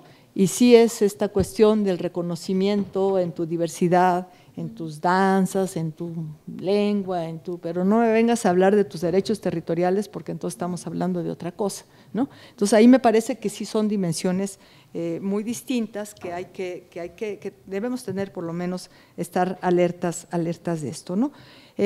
Hablando de esto, y ahora que nuevamente que Angelina nos mostraba esto, que bueno, ahora lo ponen como con un término, ¿no?, de la agroecología. Yo me preguntaba en términos de sus formas de cultivo, ¿eso a qué se refiere? ¿No? Puede ser la milpa, puede ser, o es una forma de innovación efectivamente para recuperar aquello que se ha diluido, aquello que se ha perdido, ¿no? En alguna ocasión, trabajando también en la zona purépecha, con esta cuestión del patrimonio biocultural, en donde, bueno, aparentemente primaría un sentido de propiedad, le preguntábamos a los pescadores ribereños, ¿y de quién es la laguna? ¿No? Y pues decían, pues de Dios, ¿no? O de quienes viven en las islas, dice, porque eso sí de a tiro no tienen otra cosa, ¿no? Entonces les pertenece a la laguna. Respuesta totalmente diferente que nos daban los organizadores de transportistas de la laguna, por ejemplo, ¿no? Los que van con sus barcos de un lado a otro, en donde la obligación de pagar un impuesto al municipio o al Estado, pues les despojó el sentido de lo propio, y entonces pues ahora es pues de la oficina que les viene a cobrar, ¿no? O una respuesta similar, estábamos en un taller bastante interesante con esta cuestión no de las regulaciones, no de estas prohibiciones de las plantas, sino de una norma que se publicó hace unos años que tenía que ver con la regulación de los usos de la flora silvestre, ¿no? Que también se decía que había que tener ciertas regulaciones, y en ese taller a una amiga, una gran persona, Adelaida Cucue de Cherán, le preguntaron, ella como médico tradicional, le preguntaron que a quién le pedía permiso cuando iba a cortar las plantas, y ella respondió de una manera absolutamente legítima y rapidita, pues a la planta, ¿no? O sea, pues si con ella es que voy a trabajar, pues con ella es con quien tengo que quedar bien primero, ¿no? Y ya después vamos viendo cómo. Este tipo de situaciones, lo que nos confronta son a formas de pensamiento absolutamente distintas. ¿Qué es lo que se tiene que hacer para poder generar un diálogo pertinente de maneras de entender el mundo? Porque efectivamente no es una cuestión, desde mi punto de vista, en esta cuestión del patrimonio cultural, en las formas de su defensa, no es una cuestión solamente de identificar o desglosar el sistema jurídico en términos del derecho positivo, sino tenemos que entender también la dimensión jurídica desde la normatividad de los pueblos, en donde efectivamente ahí hay estas otras formas de protección que son a las que tenemos que atender. ¿Cómo generar este diálogo pertinente en donde la constitución de un patrimonio cultural no sea desde el ojo de los otros, sino desde el ojo de los propios? Pero tampoco pensar que es una u otra como elementos excluyentes, porque también es cierto que son elementos que tienen que estar que tienen que converger, pero esa convergencia se tiene que dar en procesos en donde la distribución de beneficios sea más justa, sea más equitativa y sea con un reconocimiento pleno, absolutamente pleno de los derechos, ¿no? Yo realmente no quiero extenderme más, pero me parece que estas primeras jornadas, ojalá que vengan segundas, terceras y demás, a la que se le vayan agregando otros elementos, ¿no? Me parece que la cuestión de patrimonio cultural y mercado, en este caso, se concentró en la cuestión de los derechos colectivos en términos de la propiedad intelectual, pero habría que indagar otras formas del patrimonio cultural y el mercado, porque si bien la mercantilización como de la que nos habla Angelina y de la que hemos escuchado y sabido de otras experiencias, no debe negar la necesidad de que ese patrimonio también es una mercancía, pero desde los propios pueblos. O sea, cómo llegar a esos elementos, ¿no? Porque tampoco es cómo extraes esos productos que finalmente son productos de intercambio, que tienen diferentes dimensiones, como ya se ha visto, pero sí hablar de estas, o sea, y lo mismo como hablar del mercado, hablar del turismo, pues no es que sea de suyo y absolutamente, pero cuáles son las formas pertinentes, y aquí sin duda creo que ahí estamos como investigadores pues muy obligados a conocer, a escuchar, a aprender de experiencias tan ilustrativas como las que escuchamos de Angelina y como las que habrán escuchado en la segunda mesa de estas jornadas. Pues muchas gracias y buenas tardes. Gracias. Gracias, Aida. Preguntas. Estamos un poquito sobre el tiempo para la siguiente presentación. En aras del respeto a los invitados a la presentación editorial, tenemos que ser muy puntuales y voy a tomar 3 preguntas, puntualísimas. Y si se pasan de la pregunta, los corto. Entonces, hay solo una, por favor. 1, 2,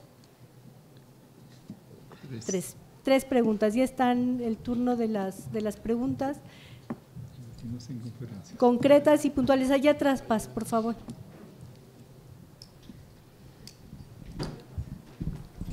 Porque además queremos presentar un mapa, y en el programa estaban previstas unas conclusiones que me parece que la doctora Castilleja acaba de hacer una presentación conclusiva muy bien, que ha sido un cierre conclusivo muy importante.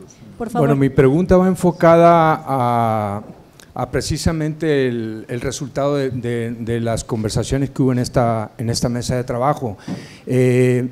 Me pareció interesante el trabajo que está haciendo el académico investigador de Lina Yucatán, pero cuando hace la presentación Angelina, que además me pareció muy oportuno que ella hiciera una especie de reclamo de que el trabajo que están haciendo ahora los investigadores, sobre todo antropólogos, pues amerita decolonizar el conocimiento en este sentido, porque efectivamente creo que pone el punto sobre las IES al mencionar que el trabajo antropológico está siendo hasta cierto punto racista y clasista. Bueno, creo que es un tema que debe abrirse más a debate. El tema siguiente es relacionado, y la pregunta es para los investigadores y académicos, porque creo que es muy oportuno ahora que está presente representantes de las comunidades mayas en Guatemala y aquí en México. Creo que es, no sé, viable que los académicos e investigadores valoren la propuesta de ver qué tan conveniente es que se empiece a trabajar más a fondo, en el sentido de que más que hablar de México maya, de la región maya de México, de la región maya de Guatemala, ¿por qué no se propone trabajar una propuesta de una comisión binacional y que se empiece a abordar ya el tema de lo maya como una región cultural? Porque efectivamente cuando hablamos de México maya y la Guatemala maya, me parece que estamos cayendo en los mismos patrones que está estableciendo la UNESCO para crear México como una marca turística y Guatemala como una marca turística, y apropiándose de los saberes tradicionales y del patrimonio biocultural maya. Gracias. La siguiente compañera.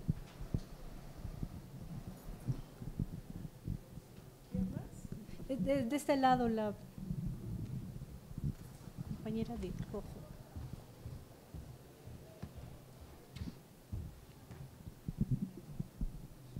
Hola, buenas tardes, gracias por la ponencia.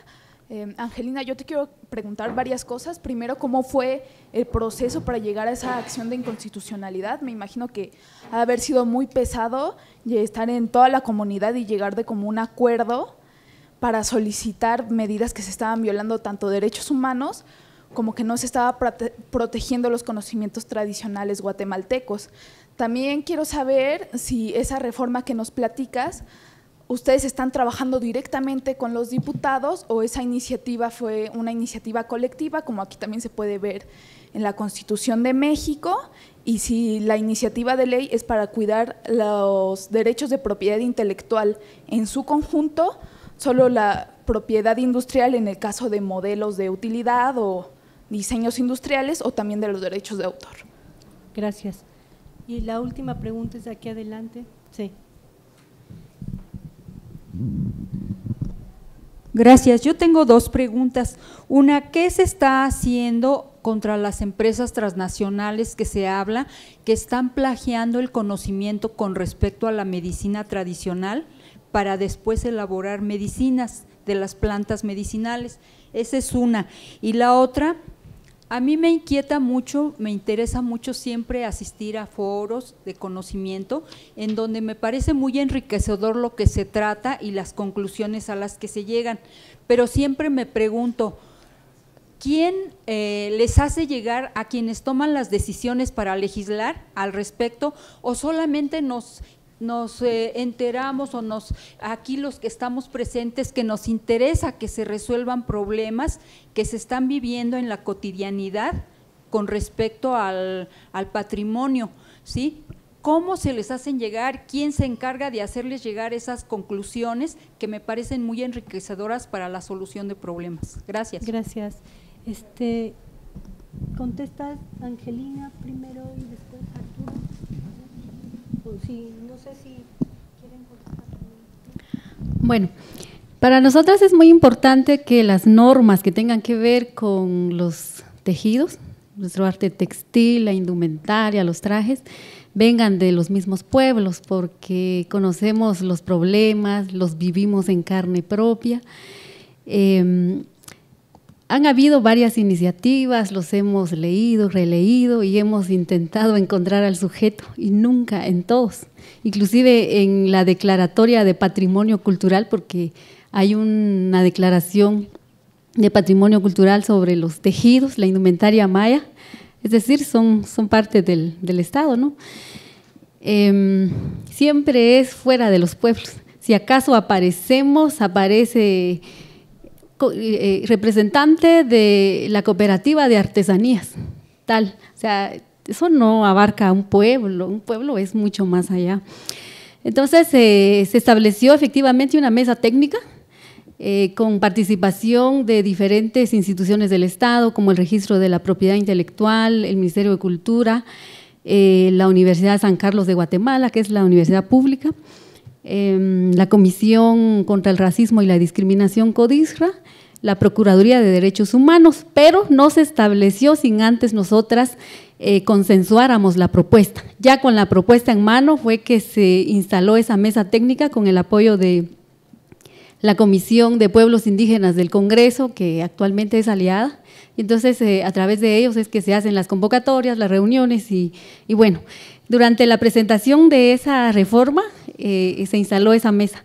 Luego, para la discusión también de esta otra propuesta que se trabajó desde el movimiento de tejedoras, esa ley específica, también hay una mesa técnica con las mismas instituciones discutiéndola, pues por un lado para tener, digamos, el apoyo bueno, del Estado, ¿no? Finalmente, no sé si los políticos, ministros saben que su técnico está en la mesa técnica, pero por aquello de que no esté de acuerdo, recordarle que su técnico participó en nuestra mesa técnica. Por otro lado, a ver cuál era la otra pregunta. ¿Cómo inició el proceso cuando planteamos la acción de inconstitucionalidad? Pues nosotras, la verdad, llevamos muchos años cansadas y llega un momento en que se acaba la paciencia de ver tanto despojo, extracción, utilizadas, tanta folclorización, de todo. En el 2005 vimos que habían menos tejedoras y establecimos escuelas de tejido en una comunidad donde había aproximadamente 20 tejedoras, ahora hay más de 1,500. Pero ¿qué hacemos con toda la gente que sigue produciendo tejedoras? Y siempre hay quejas de que hay regateos en los mercados, luego la amenaza a unas tejedoras de parte de unas diseñadoras. Finalmente decidimos que teníamos que hacer algo, pero había un poco de miedo porque el problema es a nivel nacional y de hecho lo viven aquí en México, ¿verdad? Casi todos los pueblos indígenas del mundo. Entonces, con el apoyo de un par de abogados, nos asesoramos y definimos o determinamos que finalmente también las normas tienen mucho que ver, que no hay protección, las leyes de propiedad intelectual son eminentemente individualistas, lucrativas y no… pues ahí no aparecemos. Entonces dijimos, ¿y por qué nosotras no podemos ser sujetas de esos derechos y de esos privilegios? ¿Por qué? Y cada vez que alegamos nos dicen, no, ustedes necesitan una ley especial. ¿Y cuándo se va a aprobar? En Guatemala hay iniciativas que llevan más de 20 años engavetadas en el Congreso y ninguna ley que tenga que ver con pueblos indígenas se está aprobando. Y estamos conscientes de eso. Puede ser que la aprueben o no, quizá nunca. Sin embargo, no es el único fin del movimiento que se apruebe una ley, contar con una ley, porque aun cuando hay leyes preciosas en el país, no se aplican como quisiéramos. Y ahí es donde seguimos nosotras insistiendo en que los pueblos debemos empoderarnos, tomar en serio ese derecho de la libre determinación y nosotros somos los que decidimos finalmente. Nadie nos puede prohibir, digamos, de las acciones que tomemos, pero necesitamos unirnos. Gracias, Angelina. No, gracias, Angelina. Por favor, no podemos hacer diálogo por respeto a las preguntas de los demás y del tiempo de los demás. En el pasillo después podemos continuar las conversaciones. Arturo, por favor. Gracias. Sí, ¿qué se está haciendo en contra de las empresas que se apropian? No tenemos en México una legislación que permita la controversia con empresas y compañías nacionales o internacionales que hagan apropiación monopólica o patentamiento ilícito. No lo tenemos.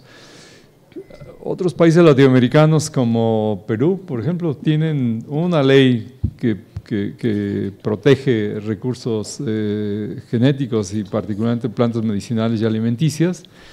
A partir de ahí, de la ley, se creó una institución específica dedicada al monitoreo internacional de los procesos de apropiación y patentamiento ilícito y también de la controversia peruana sobre esos.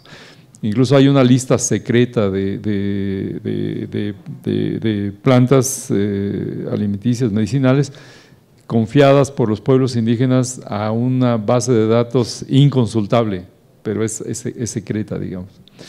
En el caso de India también, el caso de India también tiene una, no sé si ustedes la conocen, si no la conocen, visítenla, es impresionante la base de datos de la India que se llama TKDL, T de Tomás, K de kilo, de kilo,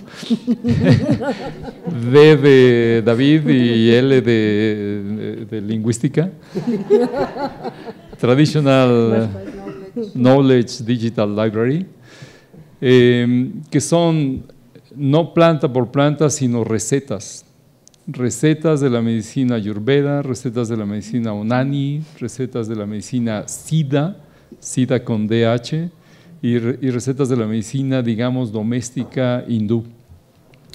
Son más de 64,000 recetas contenidas en esa base de datos.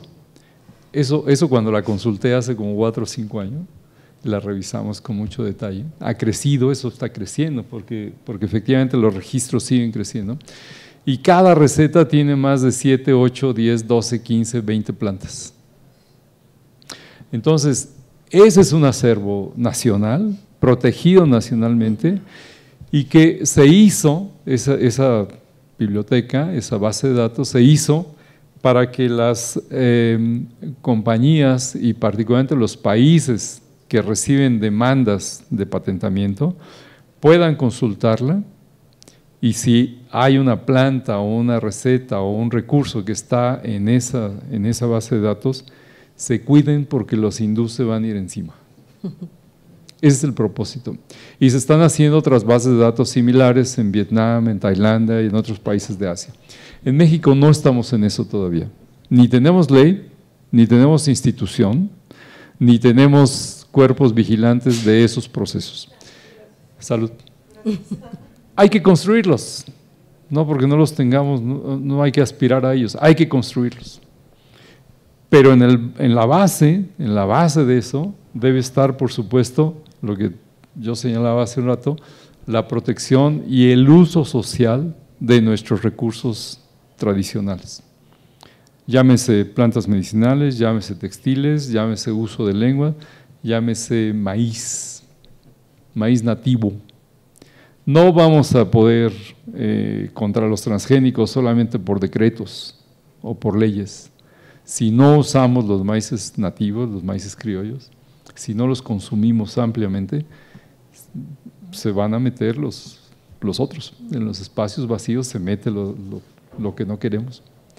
Así que protección social, fortalecimiento de la protección social y por supuesto también de la protección jurídica institucionalizada con leyes y con recursos que permitan la controversia y pelear fuerte, porque ahí se pelea fuerte, se pelea contra despachos de abogados y demás que pelean muy fuerte y los juicios pueden ser medio largos. Pero ahí hay también una cierta lista de éxitos ganados con patentes echadas hacia atrás en diferentes casos que seguramente muchos de ustedes conocen. Gracias. Aida. Sí, yo solamente para retomar en esta cuestión de qué es lo que se hace en términos de cómo se protegen, si llega o no a la parte de la legislación, yo creo que esta cuestión de pensar la protección del patrimonio, tanto en procesos legislativos, pero también ha habido mucho en la judicialización de los procesos y yo creo que ahí en Guatemala mismo conocimos hace unos meses en un encuentro que organizó Amparo de parteras, ¿no? Este caso también de Guatemala, por cierto, que lo que hicieron fue todos aquellos casos de no reconocimiento de los derechos de las parteras se consideraron pues ya en jurisprudencia y por lo tanto generaron un amparo colectivo. Y creo que eso les posibilitó echar para adelante la posibilidad de una ley, ¿no? Entonces, ahí me parece que nuevamente tenemos que ser, como visibilizar más también estos procesos que, como bien dice Angelina, en tanto que si llegan o no a leyes, pues ahora sí que lo bailado nadie se los quita, ¿no? Lo bailado en términos de la organización que han logrado tener, y en esto queda claro, hasta donde yo veo, una de las preguntas que se planteaba en la organización de las jornadas, que quiénes son los sujetos de ese derecho, ¿no? Porque cuando hablamos de este tipo de patrimonios, pues claramente el interés se ha desplazado del objeto al sujeto, ¿no? Y ahí es en donde debemos estar recalando todo nuestro trabajo. Muchas gracias. Gracias, Aida.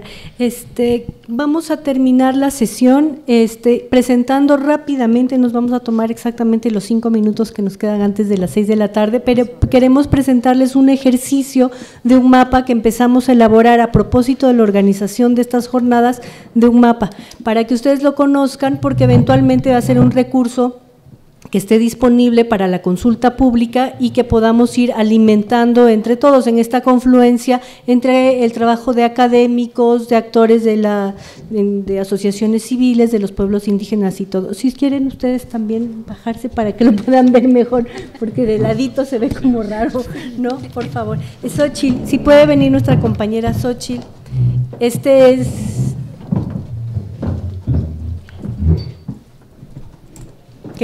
No queríamos irnos sin dejar de presentar el mapa. Es un trabajo que empezamos a propósito de la organización de estas jornadas en la Coordinación Nacional de Antropología. Como ustedes sabrán, ahí tenemos un programa permanente de peritaje antropológico a cargo de Xochitl Zulueta, también hay un programa permanente de capacitación a comunidades indígenas y en torno de la reflexión de organizar básicamente la logística de estas jornadas, nos parecía que era importante que no solo fuera un trabajo la coordinación de organización logística, sino que dé pie justamente a una reflexión que puede ir más allá. Ya lo dijo nuestra secretaria técnica, le vamos a tomar la palabra, que no sea la primera, no la única, sino la primera de varias jornadas de reflexión. Vamos a presentar rápidamente el mapa. La idea de este mapa fue poder georreferenciar los casos de los que hemos hablado. Siempre pensamos que tener una referencia concreta, puntual, digamos geográfica en este caso, nos ayuda a mejor comprender qué es lo que pasa. Hicimos un mapa, por ejemplo, si volvemos, Fabiola, al principio, es un mapa en el que, utilizando información pública, porque toda la información que tenemos es pública, no es información confidencial ni nada por el estilo, sino información que ha sido publicada en medios de comunicación, en redes sociales, etcétera. Trazamos primero estas conexiones globales, porque esta es una problemática que abarca desde un punto global a los puntos más locales, ¿no? En las conexiones globales vamos a ver los casos que están documentados, que se van a presentar en la parte de la izquierda, y sus conexiones con las empresas o con intermediarios internacionales, ¿no? Con las grandes transnacionales. Podemos ver cómo hay líneas que unen los diseños de bordados de los tenangos, de esos que nos hablaban hoy en la mañana los compañeros de bordadores y diseñadores, artistas de los tenangos. Entonces, la idea un poco del mapa es esta, presentar estas relaciones y poder ir articulando cuáles son los actores que están en estos procesos y al mismo tiempo documentar el estatus de los procesos. Si quieres, cuenta un poquito qué información es la que vamos poniendo. Bueno, estos casos son casos que se han estado documentando siguiendo mucho de lo que sale en los medios de comunicación. Los puntos que estamos poniendo nosotros en el mapa básicamente es ubicar el año, ¿no? O en qué momento fue que pasó este caso, cuál es la afectación o cuál es la apropiación que se está haciendo, cuál es el pueblo afectado y en este caso en donde tenemos información hemos puesto, por ejemplo, si ha habido alguna respuesta por parte de la empresa o persona que se apropió y en su caso si las comunidades han hecho alguna acción al respecto, ya sea de denuncia, de alguna queja o algún otro tipo de acción o movilización. Es básicamente la información en las fichas técnicas que van a encontrar de cada caso.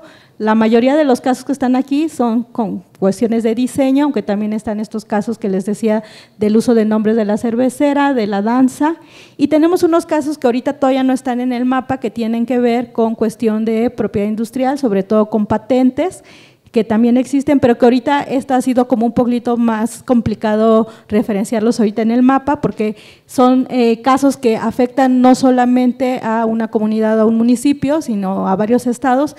Entonces ahorita estamos como resolviendo eso, cómo hacer esta referencia, pero la idea es que el mapa vaya integrando también estos casos, ¿no? Que ya los tenemos ahí documentados y por eso la invitación a que si ustedes conocen, saben de casos, podamos ir nutriendo esta base como primer insumo de información, incluso de los casos que están ahí, si ustedes saben algún dato mayor, pues serviría mucho para ir complementando, ¿no? Es un mapa en el que se puede navegar y cuando uno pone el cursor encima, por ejemplo, de alguno de los lugares, aparecen también la misma información, se puede ir aumentando la información que esté presente ahí. Ahorita que decía Aida, se refería a cómo, por ejemplo, se han ido judicializando casos. No hace falta que haya un caso legal en curso, sino qué procesos hay, si es que hay o no un caso judicial en curso. Si hay por otra parte que se puede aumentar y que se puede documentar son las iniciativas asociadas, por ejemplo, las iniciativas académicas o de la sociedad civil, que están relacionadas con estas mismas situaciones, y tenemos una capa del mapa, que eso también es muy importante, que está diseñada, que nos muestra, por ejemplo, cómo las localidades, para no aislarle esto de un contexto socioeconómico más amplio, como por ejemplo en este caso las localidades han sido clasificadas por el CONAPO, por ejemplo, relacionadas con un índice de marginalidad. Entonces vamos a ver cómo se configuran entonces también los escenarios del despojo, ¿no? Justamente de lo que se ha hablado ahora, ¿no? Entonces podemos tener información mucho más precisa de cuáles son las características, las condiciones, quiénes son los actores y cómo están vinculados esos actores, y después con otros procesos, con aplicación de ley, con la garantía de la ley. Entonces es un trabajo en proceso y un trabajo colectivo, porque supone además recopilar información, diseñarla. Tenemos una colega que es antropóloga y geógrafa que colaboró con nosotros en el diseño del mapa, Verónica Lerma. Entonces estamos trabajando en esto. Entonces queremos irlo ampliando y ponerlo después, hacerlo accesible a disposición del público, ¿no? Para que se vayan haciendo, se vayan nutriendo, pues, y se pueden nutrir de casos, por ejemplo, como la partería, como los temas del germoplasma, etcétera, ¿no? Entonces, ya no les quitamos más tiempo. Ahí está, por ejemplo, la capa con los índices de marginalidad muy alto y cómo están vinculadas a los lugares en donde están documentados estos casos, ¿no? Entonces, esto nos vincula además con una realidad socioeconómica que es innegable, pues estábamos diciendo en eso. Bueno, no les quitamos más el tiempo porque además tenemos otras actividades todavía previstas. Esperamos que haya sido de provecho para todas y todos ustedes esta sesión. Para nosotros sin duda ha sido muy provechosa, muy enriquecedora, de muchos aprendizajes, y realmente esperamos que no sea la única, sino la primera de varias, exactamente. Muchas gracias por acompañarnos durante todo el día. Queríamos agradecer la colaboración de nuestras compañeras.